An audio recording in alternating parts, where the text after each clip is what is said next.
Hey, this is John Sanders with Limitless Hoops coming at you. Hey, you guys, how you doing? If you're here, check it in the comment section. Let me know that you're here. If you're coming to the workout tonight, I got two workouts going on, one in Aurora and then one in Broomfield. I will be at the one in Broomfield, and we got Nick at the one in Aurora. So hopefully you guys have a fun time at those things. Make sure you guys work hard, okay? Now, the question is who is this program for? A lot of people say that, and the official word on our website is, this program is for everybody. I gotta tell you, that's a lie. I mean, sometimes I guess I do lie. The program is not for everybody. I mean, you just need to say that so that you get enough money, okay? I mean, it is what it is, right? This program is most definitely for highly special players, and I get it. All right, that's been like the number one criticism that I've received over the years is, who'd you make the program for? The only one who can do that is someone special. All right, and they're not talking about like the 6'10" guys. I don't think. I think that they're talking about, like, yes, the Michael Jordans of the world, but they're also talking about like the Warren Buffetts of the world. They're talking about, like, you know, freaking, like, I don't know, I can't think of anyone else. The Celine Dion's of the world, all right? Anyone who's, like, prolific in their field, whether it be, like, a great singer, a great CEO, a great anything. And I'm like, you know, but there should be a program for those kind of people. And there's a thought that says, well, those people would be great either way. And I'm like, maybe. But I'm pretty sure that a few fall through the cracks, because LeBron James, he was just found on the streets kind of thing. Like, and, like, someone just gave him like a helping hand. So there's a huge chance that he wouldn't have been found. Like, there's so many diamonds in the rough that are being cast aside because we're not providing something for them. And maybe that's you. Or maybe you are the Steph Curry and all you need is just like an outlet to be Steph Curry. Because, like, you happen to love it that much. Now, is it for the beginner? Is it for the advanced person? Is it for the intermediate? You know, I can't say. I just think that, like, everyone in the world should be given that opportunity, and maybe I'm wrong, all right? But hopefully you guys feel the same way, and I do know at the end of the day, this is like, I don't know, this is like climbing the tallest mountain in the world, where, yes, I can have the perfect route to get there, and you know that's the perfect route to get there because other people have gone that route. And you know that other people have gone that route because you see dead bodies along the way. Right? That's the actual thing, right? But you're like, oh, man, that's not a very good business strategy because how many people are gonna climb that mountain? And you can also say that this program is like a marathon where, dude, a marathon is 26 miles. How many? And it's hard. And you have to ask yourself, how many people are going to run a marathon? Well, both of those businesses are legit businesses. I mean, that Mount Everest hike, I mean, I think that there's thousands of people that try a year. All right? I don't know how many people die a year, but they definitely try a year. And the freaking marathons, those things are very popular events with people training for them forever. So, I mean, like, I think that there are enough people that want to do it. I think you just have to simplify it enough and say this is it. And I think you have to be brave enough to create something like that. And that's what we're trying to do. So if you're interested in running a marathon up a huge mountain, that's this program. And again, the goal is not the NBA. We say the goal is the NBA, but the goal is your NBA. So if you can do that, if you can follow along, make sure that you keep up with the books. Make sure that you post the homework. Make sure that you do all that stuff because it is hard. All right. Let's talk about the games this weekend. That was tough. That was tough this weekend, but we got it done. I mean, we're surviving. We're still standing. All right. It's just we just have so few people coming to games. I did receive a phone call today from a parent that said my kid wants to play in a program. I was like, great. He goes, what do you guys do? I'm like, basketball. We do a lot. And he's like, what, do you guys have games? I'm like, yep. Well, what else do you guys do? I was like, we do workouts 3 times a week. And he's like, I was like, okay.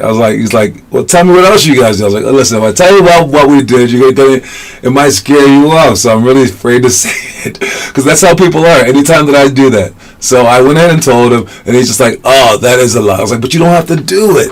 All right. And he's like, "Well, my kid's just a beginner." I'm like, "But does he want to play?" He goes, "Definitely." And then I was like, "Well, let's play this weekend." He's like, "Well, no." That might scare him. That's too fast. And I'm like, okay, fair enough. So I get it. It's scary to show up to these things. It's hard. It's hard.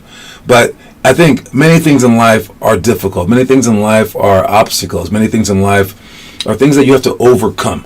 So see this as an opportunity to practice on those things and sign up for the games, because once again this next weekend we're struggling to get people to come on for Saturdays. If you need me to drive you, I can drive you.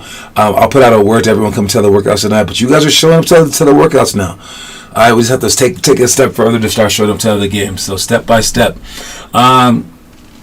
Here's a debate. And I want to know what you guys think. So if you have a comment in the comment section. All right, we have circuit training versus 10 minutes at a time. All right, so there are 6 different workouts that we do every single day, which we're going to talk about in a second. All right, but there's 2 approaches to this. All right. One is you can teach it for 10 minutes and or teach it for 2 minutes and then do the drill for 8 minutes. And then again, teach it for 2 minutes and then do the drill for 8 minutes. Or you can do what we've been doing since, I think, about 4 months into our program. No, maybe a little bit more than that. But right when we had enough people, we started doing circuit training. And the circuit training, I think, is way more easier as a coach. I think it's much more fluid as a player. What's up, Kieran and Declan Louth? All right, but the other way, when we go 10 straight minutes, I get it. It's much more easily understood for certain types of people. So there's two types of people that have spoken to me about this specifically. Have been Kieran and Rohit. All right. Rohit said that he hates the circuit training, that he gets confused on it because he's rotating through 6 different things and he only gets to spend a minute or 2 minutes on this thing. And he doesn't see it again for 12 minutes, and then he gets to see it again. And it's not enough time for him to break it down like that. But then the other way is okay, well, I'm stopping you guys. I'm talking too much. Even if I go through the entire thing, at least I'm only talking to you once. Let's say I have to explain it for, I don't know, a minute and a half, which isn't even enough. Which isn't even enough explanation. But let's call it 2 minutes. That means that we have 2 minutes of explanation for all 6 drills, which is 12 minutes. That means we're not starting practice until 7:12. But after that, I'm out of your way. You guys go full bore for 48 minutes, which is great. The other way, though, if we go 2 minutes and then 8 minutes of training, 2 minutes and then 8 minutes of training, you do get more time to spend on one thing. I can see how it factors in both ways. But when Kieran came up to me after we went back to the old route one more time because we had a few people only, he's like, "What happened to the circuit?" I don't know if that's what Kieran said, but that's what he mentioned. But he's like, "I like the other way where we go around the circle." I'm like, "Yeah, I like that way too. It's great." All right. But I can see how some people don't learn that way. With that, all I can say is this. We want to get up reps during our workouts. We want to learn what the workouts are kind of before and after. All right? You want to kind of figure it out what it is before by watching the video and by trying it on your own. Then you want to come to the workout and just get up reps right in front of us so we can correct you. All right? But after that, it's on your own. It's hours put into the gym on your own. So maybe that's the part he's not quite understanding. And again, I can sense that people do learn different ways, and I get it. And all I have to say is this. Circuit training right here, it's proven to be the best way to train, I believe. I haven't I looked that up, but I've just heard it. This is revolutionary in the way that they used to build cars one at a time. And it would take them an hour to make a car after everyone was working on it, right? But then Henry Ford, he decided that the Holocaust wasn't real, but he also decided that he would do everything in a straight line. and have people just do like their own parts, basically like a circuit. And they started just churning out like 10 cars an hour. And then it got faster and faster and faster. With the same number of people doing things in like a consistent fashion could allow people to specialize on one thing, and it just like revolutionized everything that we know about like about factory work and production. So the circuit training is ideally better, but I still think that some people can't learn during it. And for those people, I say, I'm sorry. It's going to be tough, and you got to put a lot more time in on your own afterwards. It's kind of like being like in the remedial class in school. It kind of is what it is. So this is the best way that we can handle large groups, and it's just a lot more. But anyway, I would love to hear what Rohit thinks. So he promised me he's going to start coming. He's like, I just want to get back to the real training. Okay. Cool. You know what? If I have a few people, all I need are like 2 or 3, honestly. If I have 2 or 3 people who are dead on board for shooting to their NBA, and they're in it 100%, and I feel like they will never like quit on me, sure, I can build the whole program around you, and I will die for you. But this is my life, and I only live one time. So the moment that I sense that, like, you guys are like, oh, maybe, like, just like a regular kid, I'm going to be like, well, screw this. Let me focus my energies elsewhere so I don't, like, die for a kid who only wants to play in junior high. You know what I'm saying? So, like, I am all about this, I promise you. But it has to be for some kids, not the 7-footers, not anyone like that, but for the kids who are all about it as well. Because there are some kids like that. There are some kids that will just never quit, and they're just all about it, right? And I mean, I would easily give up my life for them. And I don't think any other trainers would say that. Not many other trainers, maybe a few. So anyways, that's the circuit training. I want to make my MBA. We'll see what you feel. All right. So show up and show out, and let's see what we could do from there. All right. Our itinerary today. We got this is the quote of the day, not the itinerary. Quote of the day: empower others. This is what I try to do, but I want you to try to do it as well. We spoke to Kieran about hyping up his team, because being a team leader is huge in life, man. Like, because again, it can go to your family, it can go to your job, right? It can go to your school, it can go to a lot of stuff. But that's why we practice this in basketball. And there aren't that many leaders in life, and where I try to be a leader, but I can't like micromanage every single aspect of our program. I depend on some of the players to step up and be leaders. And basically, you can't be a leader if people don't want to play with you. You can't be a leader if you're not inspiring people to go out there and give it a try. And you have to realize that if you are a leader, most people aren't like you. You're special. You have the power, basically. But with that power, your main goal should be to give it away. It's an odd thing. It's like, wait, what? Like, it's like, wait, I can fly. I'm like Superman, and you want me to let everyone else fly? And then I can fly less? Wait, that's not cool. That's not cool. That's exactly what it is, because there's going to be some days when you don't feel like flying. And you're going to need them to carry you. But also, basketball's a team game, and you can't do it by yourself. All right? Kieran always gets in trouble when he's trying to go into four players, realizing maybe his shot's better than someone else's wide open shot because they can't catch or shoot. All right, Kobe Bryant was in the same position. All right, so but you have to, but if you empower others, that's how you can get people to be working out. So what I would say to you guys is, like, you can get frustrated during the game all you want, but your job was way before that. Like when you had to try to get Romello and Liev to shoot 500 shots a day. And the only way that you can do that is if you do it. And you like go, hey, it's pretty cool doing this, man. Or like just silly stuff like LeBron James handshakes. It's a different handshake with every single player that he's ever played against. Or played with, sorry. That'd be weird if you had one for the other team. But yes, or you can do it like Steph Curry, where he's just like, I think Steph, he gets people in the gym shooting extra shots. I don't know how he does it, but maybe they just want to shoot with the best shooter alive. I have no idea.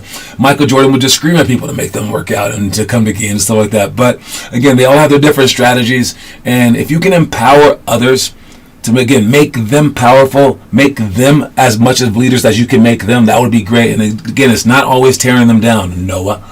All right, it's building them up. It's making them feel good about themselves. So you want everyone to feel great about themselves on your team. So when they're on your team, they feel like $1 million. And if you do it well enough, all right, maybe you could be like I was in high school. Okay, I think I did this in high school, but I can't say that I did it for any kind of reason. I did it because I like passing. I would pass to my teammates a lot, but I passed to them so much, I would even ask them, like, where do you like the ball? And I would, like, practice passing to them during lunchtime so that they could make shots. I did that so I wouldn't get double and trouble team, but I also did it, again, because I like shots, but I also did it. I don't think I did it for this reason, but it happened to be this way. Toward the end of the season, I was the second leading scorer in the state. I don't know, maybe like fourth or fifth. I have no idea. I think I was like 21 points a game. I wasn't really a scorer. All right, but there was this guy that was averaging like 30 points a game, Blair Wilson. All right, he's a cop now, so if you see him, run. But he wound up going to Colorado University, and we were like the top 2 players in the state. But my teammates were like, John, the only reason that you aren't averaging that many points is because you passed us. We want to show the world, or the state, the city, how much you can score, John, like that. And then, and I was like, oh, we don't need to do that. They were like, yeah, John, let's do it. And I kind of felt obligated because I was like, oh, crap, okay, I'll try to do that. So they spent one entire game trying to make me score as many points as they could just so we could prove that we had the best score in the state. And I was like, what are we doing? And I was just shooting every single shot that came to me. It was so hard. I ended up scoring like 38 points, but my arm was hurt, and like we did not do as well in the game. It was a stupid idea, but my teammates wanted me to do that, and I felt like that was like an odd thing. Like, that's pretty cool. Like, I didn't ask for it. My teammates wanted me to do well. So if you make your teammates have fun, they're gonna like respect you as well, and they're gonna like want to be selfless to you. So being selfless to your teammates, and they can be selfless to you, and that's how you make a team. So empower others. Sorry to talk so long about that, but it's a very important one. It's a huge one for like life. I always talk about inspiring other people, motivating other people, but empowering them. That's the strongest word that you can do. So make people feel like they're the captains of the team. Like they're just like God sent them to play basketball. Like, you want them to feel so special. And I think that you could bring that to life as well. All right. The itinerary. Now we're on the itinerary. Stuff that we're going to do in the future. We got clap, dribble, pick and roll, flip, flop, fly drills, trick dribbles, press break, give and go, triangle cuts for shots, and stuff that we did in the past. All right. We got pick and roll, pass to roll, which... Man, we got to figure that out for the games, man. When we're coming off pick and rolls, man, we have some people open. All right, but we have to see them. We have to know how to get open, pick and pop, pick and roll. Those have been there, so figure that out. Weekend ball pounds. So you guys can go with both hands. We're becoming better ball handlers, especially notice from Mello, Declan. Especially, you guys are becoming better ball handlers, so that's a great job. Heck, Liev did a step back the other day. You guys are definitely improving. Bluff and recover. We don't run into that too many instances, but in the high school games, possibly. Help side to close out. We run into that all the time. All right, we got to figure that out. Defensively, how to get to the middle. Joey's finally understanding how to guard his man, but now he's stuck on his man. But that's how every first grader is. So we got to understand how to get off our man. Romelo's still kind of like that. We're not really rotating that well, so we have to figure that stuff out. Quick shots, fast break, post seal. Those are the things that we did in the past. That's stuff that we're doing tonight. We got the divine drill, 1-on-1 with personal rules, indirect Euro steps, Kyrie spin to J. All right, hurdle layups, and then 180 side or fake handoff. This one, the last one, This is part of our play. This is like our entire play. Understanding that as someone dribbles at you, when to go back door, when to come for a handoff, all right? When to, I don't know, like drop back and like seal into them and then like pitch it back for like a three. All right? Understanding that little action between a 180 side or fake handoff, especially when you're like stutter stepping, looking at him, like turning your head slightly and then pushing the ball out. All right? It's very, very subtle stuff that'll make you guys score. So this is huge for our games, but also huge for you personally. I think we're going to focus on this one a lot tonight. All right, so let's focus on that. Then we have hurdle layups, just going over a layup with our ball under control. So we can do Euro steps, we can do floaters, we can do a lot of stuff. I do notice that Kieran and Taz are getting better at the two-handed. And now we need people to rotate this to the right spots. And we also need you guys to realize maybe when you don't have it, to just stop before you go over those hurdles and just dribble back out and retreat dribble, because there's 4 people in front of you. If there's 4 people in front of you, there's only one more dude on the court, so someone's open. Now, can you pass to them? Nah, probably not. But seeing them is the first step.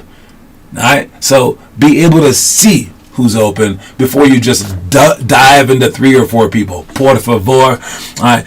Kyrie spin to J. We got that one coming up as well tonight. So that's a fun one. Indirect Euro step. That's as we come into the play. We're going to go against it. This is the Dwayne and Wade one. As we cross our legs over, go forward as well. So understanding that, I might break that down in a very interesting style as well. Then 1-on-1 with personal rules. We'll tell you a personal rule that you have to abide by, and then defensively you have to figure out what we told the person that you're guarding. Whether it's go to the left, do a spin move, do a step back, whatever we might say. And then divine drill might be our rotation group, but we might make everyone do it. This one actually might be a good one to do one at a time. So we can spend a lot of time on the last one since we suck on the last ones. All right. But then the hurdle layups are also tough. I don't know how many hurdles we have, but we'll figure all this stuff out when we get there. Let's move on. Let's see who's been doing some homework. Has anyone been doing homework? We got some homework being done. Nice job, Taz. I see you. 2-minute race. I saw that 2-minute race earlier. Kyrie spin to J. Indirect Euro steps. Pick and roll pop. That's the one that we needed to do during the game. I'm glad that you saw that. Some step backs right there. Declan triple cross repeat. Great job with the homework. I think that the triple cross repeat is helping out Declan with his handles. I asked him about it. He's like, oh, I don't know. I'm sorry. Let me beat Declan. Let me mess up my hair real quick. I don't know. That's what Declan said. But I think he do know, and that it's actually helping him out because he's getting his ball handling lower. He's zooming by people. I know that they're 3 times his size. That doesn't help the situation, but I mean, he's getting to be a way better ball handler, and it's cool to see. I can't wait till him and Derek are playing against their own grade in 4th grade. It's gonna be ridiculous if they can keep going at this pace. You guys may not see it, but I've seen this game way too many years. And like I remember seeing the 3rd and 4th graders play from like the best fourth graders in all the whole country. I've seen them play. And the trajectory that Derek and Declan are going on is going to be matching them. But if we can speed it up, maybe exceeding them. All right, and that's when all the magic happens, because you guys will get your reward. You guys will be like, I know I'm good now, as opposed to just guessing that you're good. I get the difference. You just want some kind of affirmation. You want to see yourself in the top 100 list because you've seen people on there before. It's just a number. The more that you can wait, basically everyone should want to be an overnight success. You want to be like your junior year, you come out of nowhere and they'll be like, where did this guy come from? Oh my God, he's amazing. You're like, dude, it's been years in the making. That's what you want. You don't want to be like, it's been months in the works. You don't want that. You want it to be years in the making, that you put in so much work that you can't even describe it. And then you guys get to point to your YouTube channels and be like, watch it. Anyways, that should be the goal. We'll see if that's possible though. Let's check our story of the day. If you don't feel like showing up to an hour-long workout and still show up to work out, that hour basically counts as 2 towards your lifetime goal of 10,000 hours because of what you just forced yourself to go through. Anyone can work hard when they feel like it, but only champions work hard when they don't. Anyone can work hard when they feel like it, but only champions can work when they don't. If you come to a workout hour and you didn't feel like showing up, I say that should count as 2. Do I actually count it as 2? No, I don't, because that would be cheating. But it counts as 2. Like, dude, if you don't even feel like going to the game or going to the workout or running miles, or like he says, waking up at 6 a.m. in the mornings to work on his speed and endurance, and then you still do it, dude, you just did something that very few people on earth can do. Trust me, those people who are running 5 miles a day, I think most of the time they feel like it. I really do. But like you getting up and working, even when you don't, that weighs something. That weighs a lot more. So keep doing that kind of stuff. Keep doing that kind of stuff. Keep moving. Keep getting better. And we're talking about Field of Dreams. All right, the Field of Dreams movie, one of the most magical movies on the face of the planet. It's the 4th grade movie of the month. This month is April or May. Is it May? I think it's May. Yeah. All right. So this is the movie for the month of May is Field of Dreams. If you haven't seen it, it's a magical movie where they bring back all these cheaters to play in baseball, and they're all ghosts, and he throws a home run to a ghost somehow. But yes, if you build it, they will come. We're looking to build our gym, so I love this movie even more. Watch this movie if you're a 4th grader. I promise you it'll be amazing, whether you like baseball or not. Seriously, this movie is so magical and so amazing, and just get you to just like value everything. We talked about the 1918 White Sox scandal before, with all the guys like cheating and stuff like that, but maybe one of them, shoeless Joe Jackson here, maybe he was innocent. Maybe he was innocent. I don't know. But anyways, watch the movie. Let us know what you think by leaving a movie report. And let's move on to the trivia question for the day.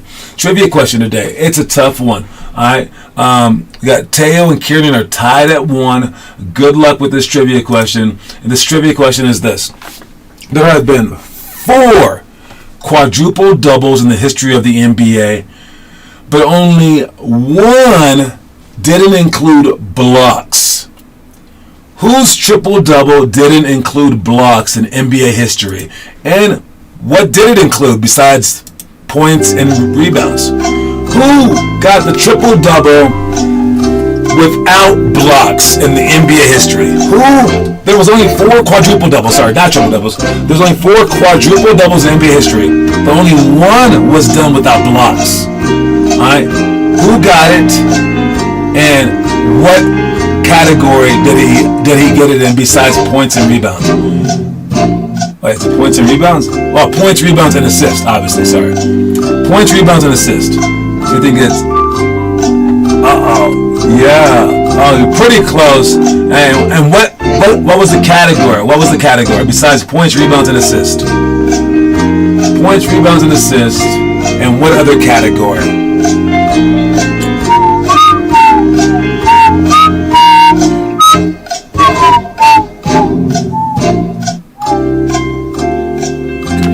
Points, rebounds, and assists. There's one of the categories, but this one's not blocks. And there you go. That's the answer right there. So we got Alvin Robertson. You're pretty close. I'll give you the answer anyways. The other ones were Nate Thurman got it with 22 points, 14 rebounds, 13 assists, and 12 blocks. Akeem Olajuwon, 18 points, 16 rebounds, 10 assists, and 11 blocks. David Robinson with 34 points, 10 rebounds, 10 assists, and 10 blocks. Then Alvin Robertson got 20 points, 11 rebounds, 10 assists, and 10 steals. He jacked people 10 times. That's how you do it, Alvin Robertson. Adding a point right there to Kieran Score. Great job with that one. And we're moving on to our last thing of the day, and we're talking about the Joker. The Joker. All right, look, guys, I think this goes for everybody, including John Sanders. If you're out there, John Sanders, you listen to this, okay? Look, you have to realize who has more to lose. I think, actually, I do realize this stuff when I'm in all my skirmishes. I'm always in a skirmish. I'm just like the Joker, but I'm not clocking people in the back. Wait, am I? Okay, I'm probably just like the Joker. All right. But, you can't put yourself in this position. So Joker went into the stands to get the ball because the stupid owner was holding the ball all along, and he grabbed the ball, then the owner goes like this, and then he goes, get out of my way, because the owner went up right after him, and the owner flops and falls down. Dude, you can't put yourself in a bad position. The Nuggets need Joker more than they needed that ball at that instance. You got to be able to see that. You got to be able to see that. And like we have been there with Austin, we've been there with Noah, we've been there with a few of our players where they've gotten like almost kicked out of the game when we needed them more than we needed the referee to not call a travel that play. It's the momentary things, right? And Draymond Green kicking someone in the balls, okay? Stuff like that needs to not happen because he lost them the whole championship. What would have happened if like Draymond just went, okay, you hit me, it's not fair, okay, forget it. And just like forgave LeBron or whoever did it. Or the ref who didn't call it. Boom! They win the championship and they were considered the best team of all time with a better record than the Bulls. But no, he didn't want that. To him, his pride was more than that. So, Joker, don't do that. He didn't get suspended, luckily, for the league, by the way, but he can't put himself in a bad position. Don't place yourselves in bad positions in life. I think this is a great tale. Luckily for Joker, he got a little bit lucky, I believe. The owner, they should probably figure out some rules for that kind of stuff. But yes, that's all that I got to say about that spiel. All right, good luck to the Nuggets on their for the rest of the series. I know that you guys watch the show. All right, good luck to you guys out there. Keep watching. We'll keep watching you. Okay. Anyway, quote of the day is empower others. I'll see you guys tonight. If you're showing up to the Broomfield one, if you're showing up to the Aurora one, make sure you guys work really hard for Coach Nick. All right, so we can all get better together. And thank you, Rev Up, for being there for us for these last weekend games. It was huge help, and we totally needed you. So thanks a lot. All right, that's my time. I'll talk to y'all later. Reese's Pieces, homies.